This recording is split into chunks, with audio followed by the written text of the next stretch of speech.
अस्सलाम वालेकुम। प्रोग्राम सहाफ़ी में मतीउल्लाह जान। बहुत ज़ोर शोर से हुकूमत ने 2/3 अक्सरियत के साथ एक आइनी तरमीम मंजूर की थी, मगर अभी तक उस आइनी तरमीम के मुताबिक अमल दरामद के कोई आसार नज़र नहीं आ रहे।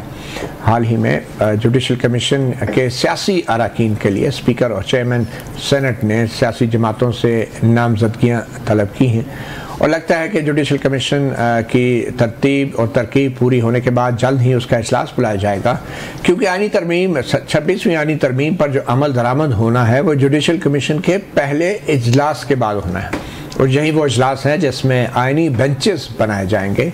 मुंतखब जजेस को आइनी बेंचेस पे बिठाया जाएगा और तमाम कानूनी और आइनी मामलात जिनमें आइनी सवालात हैं या कानूनी सवालात हैं उनका जवाब उन मुंतखब आइनी बेंचों के जजों से लिया जाएगा। ये कब होगा इसका तो मालूम नहीं, मगर कल जो फुल कोर्ट की मीटिंग हुई है उस फुल कोर्ट की मीटिंग में एक पैगाम वाज़ेह तौर पे दिया गया है कि 60,000 से ज़ायद मुकदमात सुप्रीम कोर्ट में ज़ेर इल्तवा हैं और ये 60,000 दरख्वास्तें नहीं, मुकदमात नहीं, ये 60,000 ख़ानदान हैं।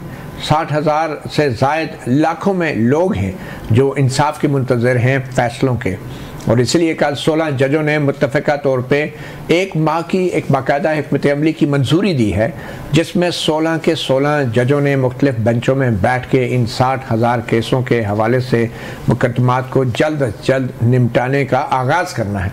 और इसके बाद एक 3 माह की हिकमत अमली की भी मंजूरी है और फिर 6 माह का भी एक प्लान है, और यह सब प्लान किसी और ने नहीं, सुप्रीम कोर्ट के सीनियर तरीन जज जस्टिस मंसूर अली शाह का दिया गया है।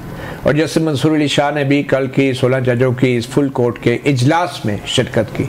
यह इंतज़ामी इजलास था, कोई कमरा अदालत में बैठी फुल कोर्ट नहीं थी, और इस इजलास के बाद पैगाम वाज़ेह था कि सुप्रीम कोर्ट के मौजूदा 16 जजों की तरजीह आइनी बेंचेस नहीं बल्कि 60,000 मुकदमात जिनका फैसला होना अभी बाकी है। तो ये पैगाम भी अपनी जगह, मगर फिर आज की सबसे अहम खबर सुप्रीम कोर्ट बार एसोसिएशन के इंतखाबात भी हैं। और सुप्रीम कोर्ट बार एसोसिएशन इसलिए अहम है कि जो बड़े आइनी मामलात आज तक सुप्रीम कोर्ट में आते रहे हैं, जैसे 6 जजों का ख़त जो इस्लामाबाद हाई कोर्ट ने लिखा था, खुफिया इदारों पर इल्ज़ाम थे हरासा करने के, उसमें भी सुप्रीम कोर्ट बार और पाकिस्तान बार कौंसिल ने एक ख़ास मौक़िफ़ अपनाया।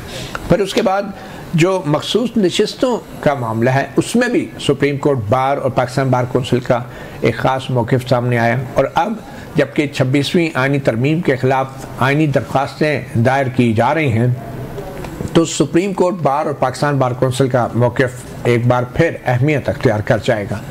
और आज जो सुप्रीम कोर्ट बार के इलेक्शंस हुए हैं, 2 ग्रुप्स मद्दे मुकाबल थे। एक वो ग्रुप जिसको हुकूमत सपोर्ट कर रही है जो कि आसमा जहांगीर ग्रुप के नाम से जाना जाता है, और दूसरा एडवोकेट हामिद खान का ग्रुप, प्रोफेशनल ग्रुप जो है वो एक दूसरे के मद्दे मुकाबल थे। अभी तक जो नताइज गैर सरकारी तौर पे जारी हुए हैं उसमें हुकूमती सपोर्ट से आगे चलने वाला ग्रुप जो है वो लीड कर रहा है।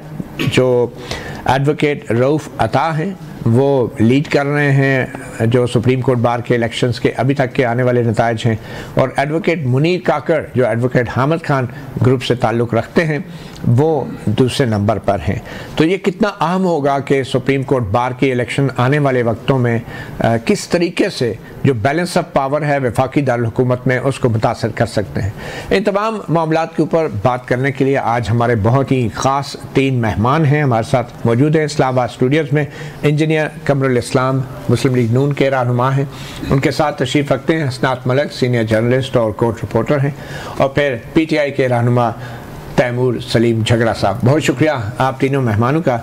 सबसे पहले तो हसनात मलिक, थोड़ी सी सूरत हाल का आपके ज़रिए ही जायज़ा लेते हैं। Pakistan supreme court bar association के जो इलेक्शंस हैं इसमें इसके जो नताइज हैं आपको अभी तक की क्या सूरत हाल है, और फिर कैसे ये नताइज जो है आने वाले वक्तों में वफाकी दारुल हुकूमत में ताकत के तवाज़ुन पे असरअंदाज हो सकते हैं?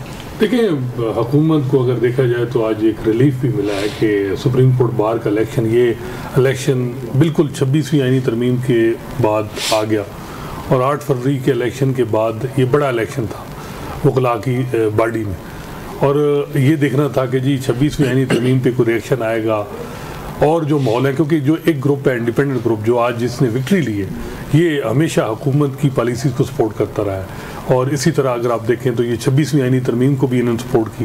इन्होंने तो बल्कि फेडरल कॉन्स्टिट्यूशन कोर्ट को प्रपोज किया कि जी ये होनी चाहिए, 68 साल एज होनी चाहिए। दूसरी तरफ प्रोफेशनल ग्रुप जिसने मुखालफत की और उनके मुख्तलिफ रिप्रेजेंटेटिव प्रोविंशियल बार काउंसिल के वो रजू कर रहे हैं सुप्रीम कोर्ट से, चैलेंज कर रहे हैं।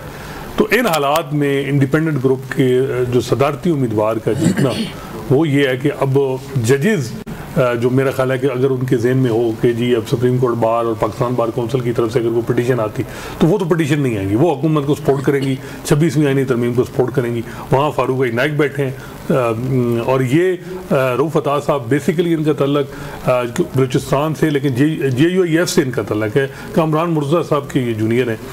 तो अब ये है कि जो ग्रुप है इनका वो तो इस हुकूमत के साथ है।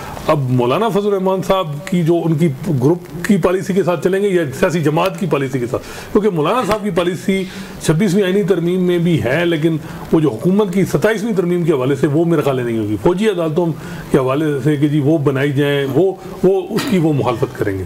तो ओवरऑल अगर आप देखें 26वीं आईनी तरमीम को प्रोटेक्शन की जाए, उस हवाले से ये जो इलेक्शन हुआ है ये कामयाब इस तरह है कि अब हुकूमत की कामयाबी ये है कि अब जो सुप्रीम कोर्ट इसका इम्पैक्ट पड़ना था, जुडिशल कमीशन की मीटिंग होनी थी, बेंचेस की कंपोजिशन, ये आईनी बेंच कौन सा, ये तो उस हवाले से अब हुकूमत को एक साइकोलॉजिकल भी बर्तरी हासिल हो गई है। तो जजेस की पोजीशन थोड़ी सी कमज़ोर हुई है। अब ये बताएं कि क्या ये मुकाबला वकीलों के दो ग्रुपों के दरमियान था या एक तरफ हुकूमत और इस्टेब्लिशमेंट थी और दूसरी तरफ एडवोकेट हामिद खान का ग्रुप था? ये मुकाबला था किसके बीच?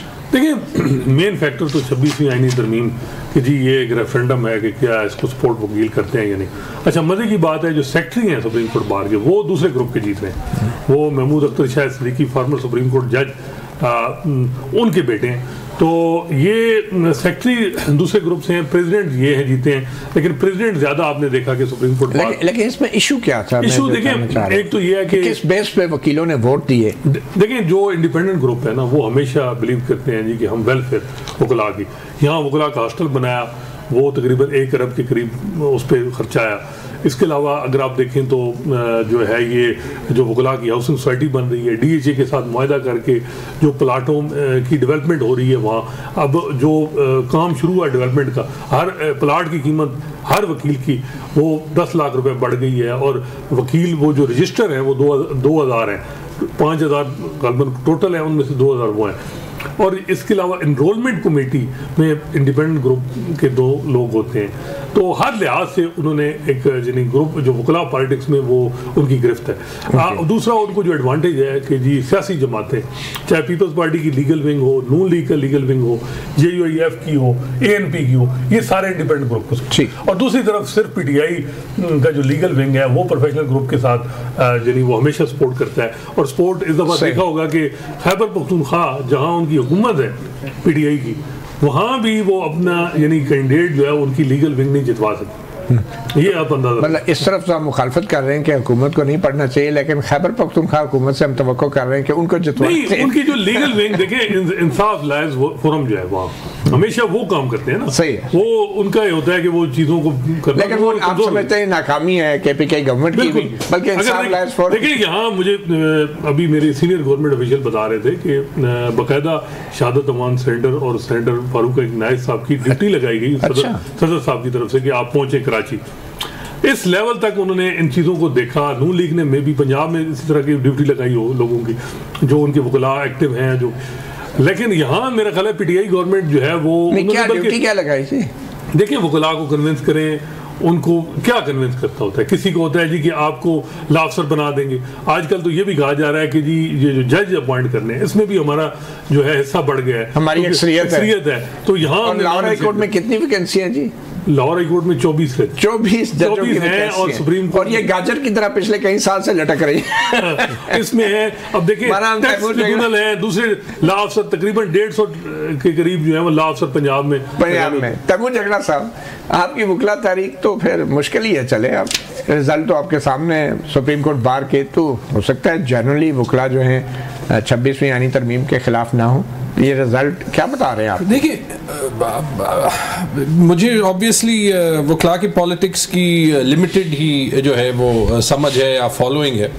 और रिजल्ट्स आ रहे हैं, लेकिन 3-4 बातें मैं कहूँगा जो मैं इंफॉर्मेशन कलेक्ट कर चुका हूँ।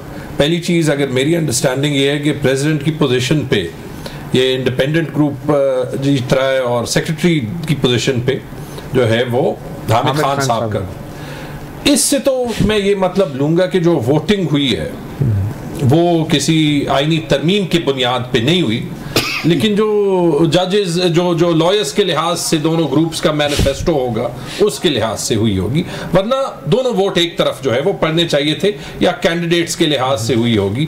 फिलहाल जो है अगर इलेक्शन में कोई एक आध मैंने अभी ट्वीट देखा है मामूली सी जो रिगिंग वगैरह की कंप्लेंट्स भी, मैं उस तरफ नहीं। लाहौर में दोबारा गिनती हुई है, पहले 135 से जो है वो रूप फतह जीते हैं, दोबारा गिनती से 74 वोटों से इतना कम हुआ है।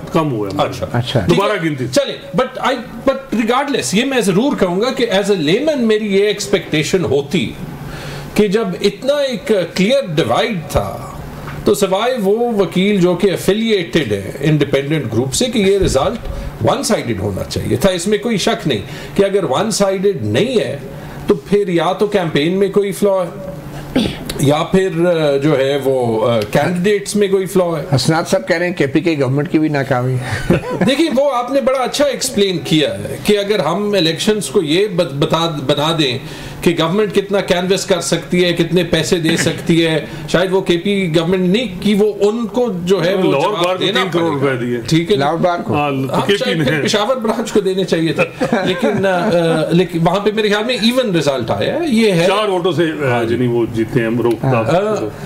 लेकिन 2 चीजें फिर मैंने सुनी है, क्योंकि आजकल कोर्ट्स काफी जाना पड़ता है, तो जो वकला रिप्रेजेंट कर रहे हैं उन्होंने ये प्लॉट्स की बात की कि मैनिफेस्टो बड़ा क्लियर था। देखें तो अगर एक साइड जो है वो इतना डिबेस कर रही है, मेरी तो 2 कंक्लूजन्स है इस सब से। पहली कंक्लूजन तो ये कि अगर वाकई इस इंडिपेंडेंट ग्रुप का ओवरऑल स्टांस ये है कि जुडिशल इंडिपेंडेंस और जो कॉन्स्टिट्यूशन में फंडामेंटल राइट्स हैं वो मुतासिर हो, तो फिर मैं कम से कम जो आसमा जहांगीर की साहबजादी हैं मुनीज़े जहांगीर, तो मैं रिक्वेस्ट करूंगा कि इनकी जो सपोज्ड एफिलिएशन पब्लिक में होती है आसमा जहांगीर से वो अभी डिस्कनेक्ट करनी चाहिए, क्योंकि माजरत के साथ आपको आसमा जहांगीर से इख्तलाफ हो या ना हो, these were not the values that she stood for. और दूसरी बात मैं ये कहूंगा कि मेरे ख्याल में इस रिजल्ट से ये साबित होता है कि लेकिन बात में आसमा जहांगीर जब हयात थी तो उस वक्त उनकी वैल्यूज से आपकी पीटीआई की क़यादत एग्री नहीं करती। मैं तो ये कह रहा हूँ कि आप एग्री या डिसएग्री कर सकते हैं, इसमें तो कोई शक नहीं है।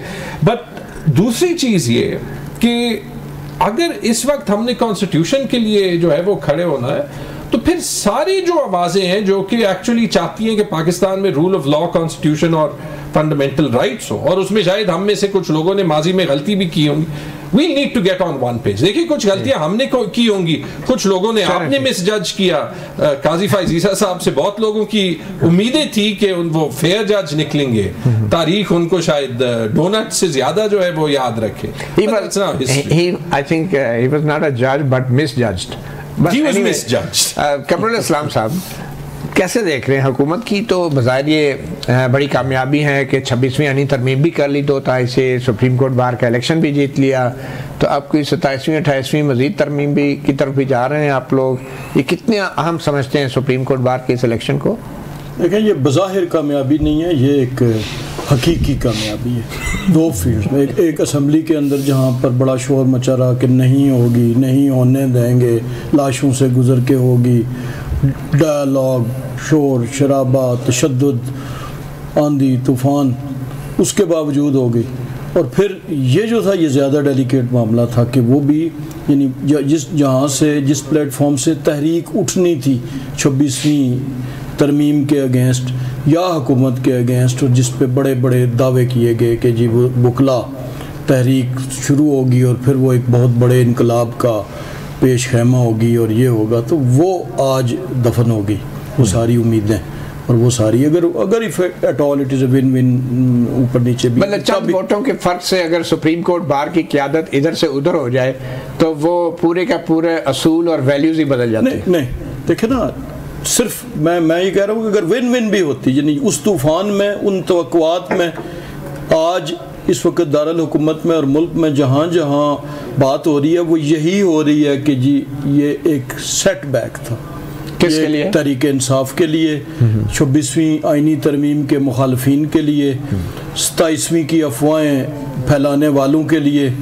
गो के 27वीं तरमीम में बहुत सी ऐसी नेचुरल चीज़ें सामने आ रही हैं, मसलन जो आप समझते हैं दुरुस्त भी साबित हो सकती हैं अफवाहें, जिनकी बुनियाद पे किसी स्टेज पे, लेकिन आज इस वक्त, लेकिन आज की तारीख में वो अफवाह है। लेकिन मैं आपको सिर्फ वो बता दूं कि जब ये बात की गई थी कि आईनी अदालत बनाएगी कॉन्स्टिट्यूशनल या बेंच बनाया जाएगा, तो उस वक्त जो प्ली थी हमारी साइड की वो ये थी कि आईनी अदालत इसलिए बनाई जाए कि ताकि वो रश जो बुनियादी वजह थी मुकदमात की, जिसको आज सुप्रीम कोर्ट ने भी एडमिट किया फुल बेंच ने, और उन्होंने फुल कोर्ट ने और सब ने आके तो यही कहा कि हमने, उन्होंने महीने का या 2 महीने 3 महीने का एक अपना प्लान दिया। उन्होंने तो ये कहा ना कि हमारे पास आईनी बेंच बनाने का टाइम नहीं, हमारे पास 60,000 मुकदमात हैं। वही बात एग्री करते हैं जिसकी बुनियाद पे सही। तो अब जब इसी 16 में से 5 का बेंच बन जाएगा, तो क्या आप नहीं समझते कि इसी टारगेट को अचीव करने के लिए जो फुल कोर्ट ने आज